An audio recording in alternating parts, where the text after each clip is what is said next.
Welcome to Making Disciples with me, Austin Roberts. We are excited to have you with us today as we are going to take a look at a psalm of trust. Psalm 91 to be specific. It is one that you are no doubt probably familiar with.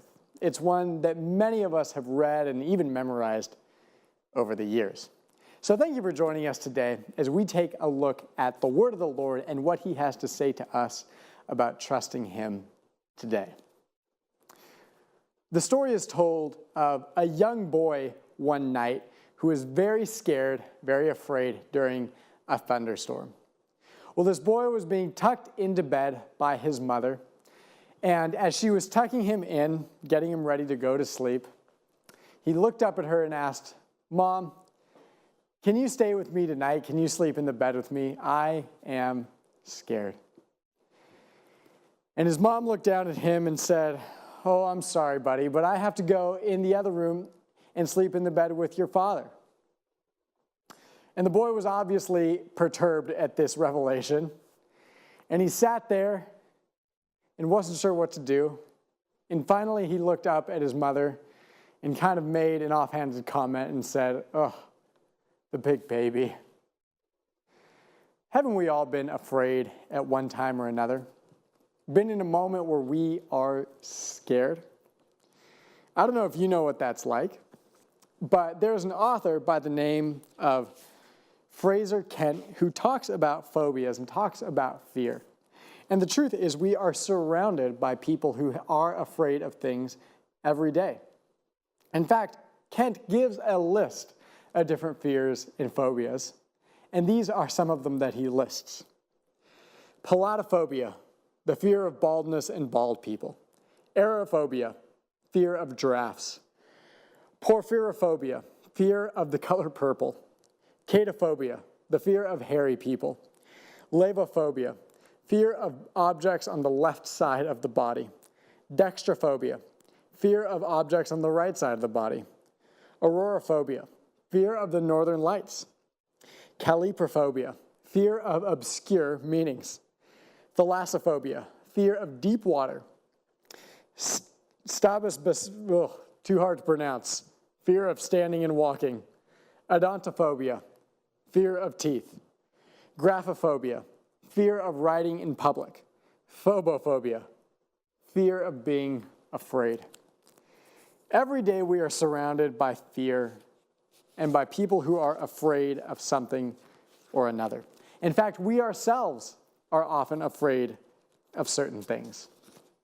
When I was very young, probably an infant or a small toddler, there was something that happened to my mom and I. And the truth is, I was too young to remember this, but I've been told this story by both my mother and my father of a time where my mom and I were in a situation where she was very much afraid. We were traveling from South America back to California after visiting some of my mom's family. And we were on a plane, and soon after takeoff, I believe from the airport in Miami, Florida, a large bird got sucked into one of the airplane engines. And obviously that was the end of the bird, but it was the beginning of problems for this airplane. My mom said that the engine began to sputter and it began to smoke. And she says she does not remember a time where she was much more afraid than that. Well, thankfully, the pilot was a good and experienced pilot, and he managed to handle and maneuver the plane in such a way that they were able to turn around and land. And everybody on the plane was safe. There were no injuries. There was no one who was hurt. Just a bunch of people who were very, very scared. And I don't know if you know what that's like, but no doubt each and every one of us has experienced fear in our lives at some point. There is much to be afraid of in life. There are things that happen that we don't have control over that give us fear. Have you ever been scared? Are you ever afraid? Well, if you are, I would tell you to take courage. We're going to read a psalm today that talks about fear. In fact, we're going to read Psalm 91. But before we read it, let's talk a little bit about the context and the background of Psalm 91. It's a very famous psalm, one that you have probably heard before, and as a child you have even likely memorized the psalm or parts of it. But the psalm itself is not a psalm that we know too much about. In fact, we don't have an author. Some scholars think David wrote it. Others think Moses wrote it. Even others say that it's probably an anonymous person, someone none of us know. And the truth is, because of that, we don't really have an estimated date when this psalm was written. As you can understand, that estimated date would vary widely depending on the author. And so once again, there is not much we know about Psalm 91, but it's a famous psalm nonetheless. And so we're going to read it today. It comes out of a genre of psalms called the genre of trust. Psalm 91 is a psalm about trust. And so let's read it and see what Psalm 91 says. We're going to read the first stanza right now, just verses 1 and 2. So let's read it together. The psalmist says this: "Whoever dwells in the shelter of the Most High will rest in the shadow of the Almighty. I will say of the Lord, He is my refuge and my fortress, my God in whom I trust." When we're afraid, it's always nice to have something or someone to trust. In fact, you can kind of see in the language that this first stanza uses what the psalmist thinks. Whoever dwells in the shelter of the Most High will rest in the shadow of the Almighty. I will say to my Lord, He is the refuge. He is my fortress. He is my God. I trust in Him. So there is some language and some word pictures here that give the idea of a very strong place in which to stay when we are afraid, when we need somebody to trust, a fortress, a place of refuge. Those give off the idea of stability and of strength. And really, if you're afraid, you would love to be in a place that is stable, that is strong, and that will protect you from whatever you are afraid of. When I was a kid, my sister and I used to love to play games, especially when our cousins came over. We used to have a wonderful time. Now, as a child, I was kind of born in between a lot of the other cousins. So most of my cousins were either older or younger than I. We didn't have too many, or we didn't have any, in fact, that were exactly my age. So when we used to play together, I was usually the oldest or the youngest, and most often I was the oldest. And when our cousins came over, we used to love to play hide and seek. And since I was older, I tended to be a little bigger and a little faster than the rest of them. So I would usually start out as being it. And you know, when we play hide and go seek, I would begin to count 1, 2, 3, 4, and I would hear my little sister and my little cousins running off to different parts of the house. 35, 36, 37, 38. I would hear doors, cupboards, and things open and close as they would find hiding places. 76, 77, 78, 79. Things would begin to quiet down as they would be in their places hiding. 98, 99, 100.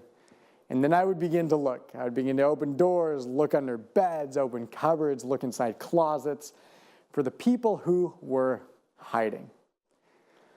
But the truth is, my favorite times would be when I wasn't it.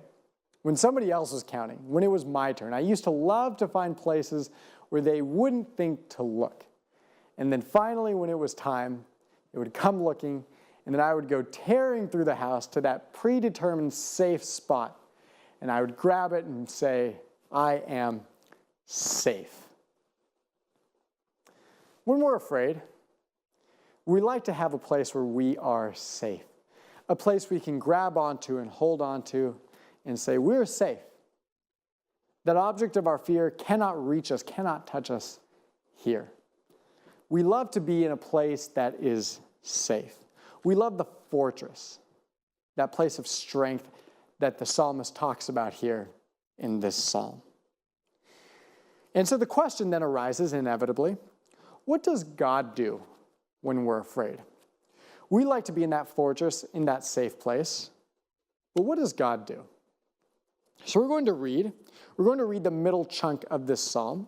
It is pretty large, but we're going to read it together, verses 3 to 13. So let's read this part of the psalm together and see what the psalmist says. This is what the psalm says. Surely he will save you from the fowler's snare and from the deadly pestilence. He will cover you with his feathers, and under his wings you will find refuge. His faithfulness will be your shield and rampart. You will not fear the terror of the night, nor the arrow that flies by day, nor the pestilence that stalks in the darkness, nor the plague that destroys at midday. 1,000 may fall at your side, 10,000 at your right hand, but it will not come near you. You will only observe with your eyes and see the punishment of the wicked. If you say, "The Lord is my refuge," and you make the Most High your dwelling, no harm will overtake you. No disaster will come near your tent, for he will command his angels concerning you to guard you in all your ways. They will lift you up in their hands so that you will not strike your foot against a stone. You will tread on the lion and the cobra. You will trample the great lion and the serpent. So we ask the question, what does God do when we're afraid? And so there are a couple of things that this text says about God. First and foremost, it says God will protect you 24 hours a day, 7 days a week, 365 days a year. No matter where you are and what you do, your comings and goings, your life, the good parts and the bad parts, God will protect you. He makes that promise here in this psalm. He says, I'll protect you no matter what. A few years ago, when I was in college, I took a summer to study abroad. And I studied Hebrew, ancient Hebrew that is, biblical Hebrew, in Jerusalem. And it was a wonderful time. I and a number of classmates went over there, and we spent 6 weeks studying the language. Well, during that time when we were there was a bit of unrest between the Israelis and the Palestinians, as happens from time to time. And the people here at home in the United States were keeping an eye out on us, and they were a little nervous, understandably, because of what was going on. Well, on one evening in particular, I was sitting there inside our little compound. You see, we were in this compound that had some fairly high walls around it where all the students stayed, where we had class, where we had our meals, we had a good time, and we had free reign to come and go whenever we wanted, but the compound was safe. And so I was in this compound, and I was FaceTiming Nicole, who was my girlfriend at the time, now my wife, and we were talking. And we were having a good time. I was telling her about the class, about the things we were learning, about the friends I was making, and about the time we were having. And it was fun, and I enjoyed talking to her. Well, you see, as I was talking to her, something happened. You see, our compound was located in Jerusalem near the Damascus Gate of the Old City, and that is not the best part of town. It can be a little bit dangerous. Well, as we were FaceTiming back and forth, suddenly I heard the loudest bang I think I have ever heard. And it was louder than a gunshot, clearly, and it scared me a little bit. And I looked around and I didn't know what had happened, and things inside the compound seemed to be fine. And so I looked at her in the computer on the screen and I said, Nicole, I will call you back in a little bit. I'm going to go look around. And so I hung up and closed the computer screen. And we were FaceTiming, and I had been outside because the weather was nice. And it was nighttime, and one of my fellow classmates came running outside. And as he did, I was immediately a little bit more at ease. You see, this classmate in particular had done a couple of tours of duty with the United States Marine Corps. And so I looked at him, and he looked at me, and we thought, well, let's go take a look. And so we went up to the wall from the direction the explosion had come from, and we crept up there. The wall was probably 8 feet high, so it was pretty tall. And we got there, and we stood on some rocks, and we peered over the wall. And we looked over, and we saw a very interesting scene. We saw a number of men, a number of Arabic men standing there looking at this kind of box. And we couldn't really tell what it was, but let me tell you, I was nervous. I thought, oh boy, what if something happens? What if this box explodes? What if it kills some of these guys? That's going to be terrible. Well, we stood over there and we just watched, and suddenly this car came tearing into that lot in which they were standing, and two more men got out, and they looked important. We didn't know who they were or what they were doing there, but they looked important, and they grabbed the box and put it in the car, and they were talking to the other men for a little while, and finally the car just sped off. And I looked at my friend, and I looked back over the wall, and the men were just talking and eventually began to disperse, and I thought, wow, I wonder what that was all about. Hopefully nothing bad. But I thought, wow, I thank God for his protection. The truth is, things could have gone very poorly. It could have been a worse explosion. It could have knocked down the wall. It could have killed people. But here we are. We're alive. We're fine. The men over there appear to be doing just fine as well. But God has promised to protect 24 hours a day, 365 days a year, every day of our lives. And so I'm tremendously grateful for God in that moment and for God in many other moments as well.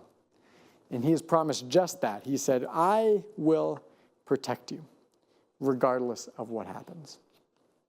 But there's a second thing God says he will do in this text. And in fact, let's go read the last couple of verses that we just read. It says, no harm will overtake you, no disaster will come near your tent. He will command his angels concerning you to guard you in all your ways. They will lift up their hands so that you will not strike your foot up against the stone. And then verse 13 says this, you will tread on the lion and the cobra. You will trample the great lion and the serpent. Throughout the Bible, those animals, the lion, the cobra, the serpent, are used as, metaphors, as examples of Satan, of the devil. So when the psalmist writes this, you will tread on the lion and the cobra, you will trample the great lion and the serpent, he is promising, God is promising that you will prevail. He promises victory over evil. He promises that you will win over Satan. Now, you yourself cannot win alone, but with God, you cannot lose. And that's what the psalmist promises here. Back when I was in college, I used to play on an intramural football team. And we had a good time. We loved to go out there to play our games, to play against some of our friends who were on other teams, and it was fun. Well, I remember one game in particular. Our team showed up, and we were dressed and ready, and we were warming up, throwing the ball around, running a couple laps just to be ready for the game. And the team that showed up on the other side was pretty good. In fact, I looked at them and I thought, there's no way we win this game. This team is bigger, they are faster, they are just better. And I knew some of the other guys on that sideline, and they were good guys, they were cool. But I thought, well, this is going to be a long evening. There is no way we win this game. Well, finally kickoff rolled around, and I thought, well, here we go. And so we kicked off to the other team. And they immediately marched down the field and scored on us, no problem. And I was like, oh boy, this might be a long evening. Well, then they kicked off and it was our turn. And so we began to march, but then our drive kind of sputtered out and we had to punt the ball back to them. And then I really began to think, man, this is going to be a long night. And they again began to drive right down the field, no problem. Well, I remember on one play in particular, I was standing on the sideline, getting my rest for that drive, and the rest of our team was in there. And I remember it very clearly. Their quarterback snapped the ball, and he had it in his hands, and one of their best receivers was running down the sideline there. And he stood there in the pocket, and he was ready, and he threw the ball down the sideline to that receiver. But as he did so, he left the ball a little short. He didn't quite throw it far enough. He underthrew it a little bit. And one of our defensive backs jumped the route and intercepted the ball. And he managed to return it all the way back down the field for a touchdown. And I was excited, let me tell you. I was like, man, we just tied this game up. Maybe we have a chance. And then the game proceeded, and it was much closer than I thought it was going to be. It went back and forth. They scored, we scored, we scored, they scored. And it was getting near the end of the game. And we were up. And I was like, wow, we might actually win this one. And we were up by just a little bit, but they were marching once again near the end of the game. They were getting ready to score and win. Well, they were down there getting near the end zone, and once again, their quarterback snapped it, and he looked around, and he saw their best receiver standing there in the corner of the end zone, and he just let it rip. And as I watched that ball for what seemed like minutes sail through the air in slow motion, I looked over there, and the receiver, was wide open. And I looked and I thought, we have just lost this game. But suddenly at the last second, a different one of our defensive backs dove and managed to intercept the ball once again there in the end zone. And I was elated. He had intercepted the ball. We could run out the clock and win the game. And I thought that was incredible. I looked over there at their sideline, and once again I thought, they're just bigger and faster and better than we are. And we managed to win this game. Now, in the great controversy and in the life we live, in the fight of good versus evil, the stakes are much higher than a college intramural football game.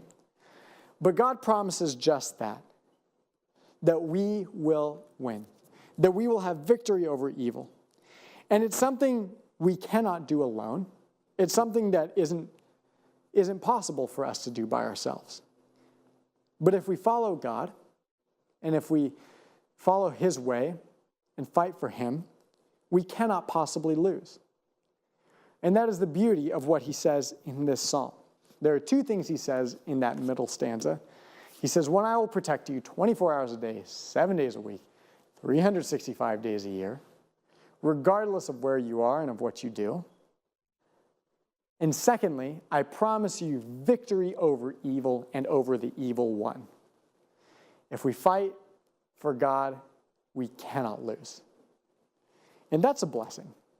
And I am tremendously grateful for that reality. And I am grateful for God's power in my life and that He will be there no matter what.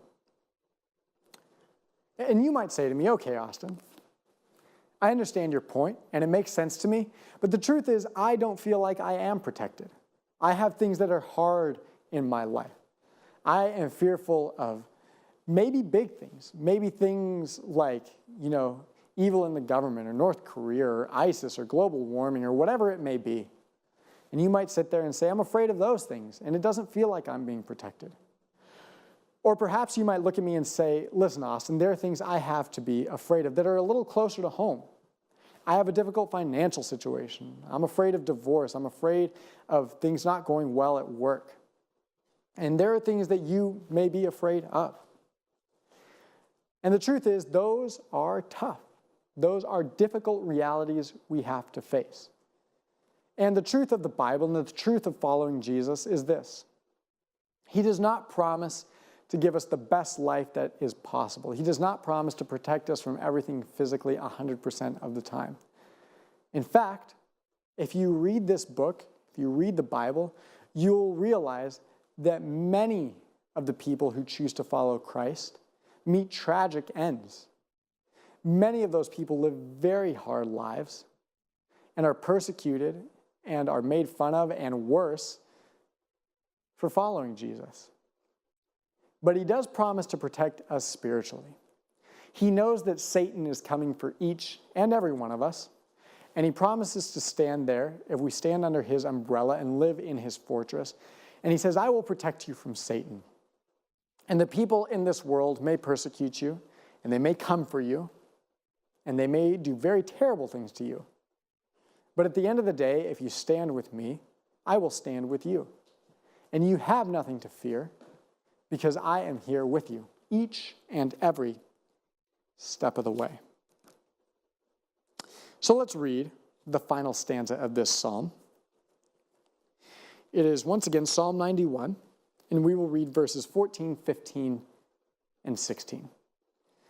So let's see what the psalmist says here. Because He loves me, says the Lord, I will rescue him. I will protect him, for he acknowledges my name. He will call on me, and I will answer him. I will be with him in trouble. I will deliver him and honor him. With long life I will satisfy him and show him my salvation. There are many things to fear in this life. Some of them big and large, like I mentioned. Things like global warming, hostile countries, terrorist groups. And people fear those things, and fear them for good reason. And there are things to fear that are closer to home. Things, like I said, like divorce or a tough financial situation, issues at work, things in home, things with friends, family. There are many things in this life to be afraid of. But God promises to come when you call, to protect you when you need. In fact, it reminds me of a song, an old song sang by an old country singer by the name of Johnny Cash. And the name of the song is Wayfaring Stranger. And it goes like this. I'm just a poor, wayfaring stranger, traveling through this world below. There is no sickness, no toil, nor danger in that bright land to which I go. I'm going there to see my father and all my loved ones who've gone on. I'm going over Jordan, just going over Jordan. I'm just going home. I know dark clouds will gather around me. I know my way is hard and steep. But beauteous fields arise before me where God's redeemed their vigil keep. I'm going there to see my mother. She said she'd meet me when I come. I'm just going over Jordan. I'm just going over home. There are many things to be afraid of. God won't always protect us physically. There are things that can hurt us in this world, that can harm us very deeply, that can harm those we love very dearly. But he does promise to be with us every step of the way and to protect us from Satan, regardless of what he may throw at us. And so although we have much to fear, we have even more to trust. Because if we stand with God, he has promised to stand with us, and he will come whenever we call, during the day or during the night, when it is easy and when it is hard. And so take courage and trust God every step of the way, and be thankful for the reality that he is there watching over you and over me and over everybody else in between. Trust in God and everything he has for us. Thank you for joining us today on Creating Disciples. We hope to see you next time.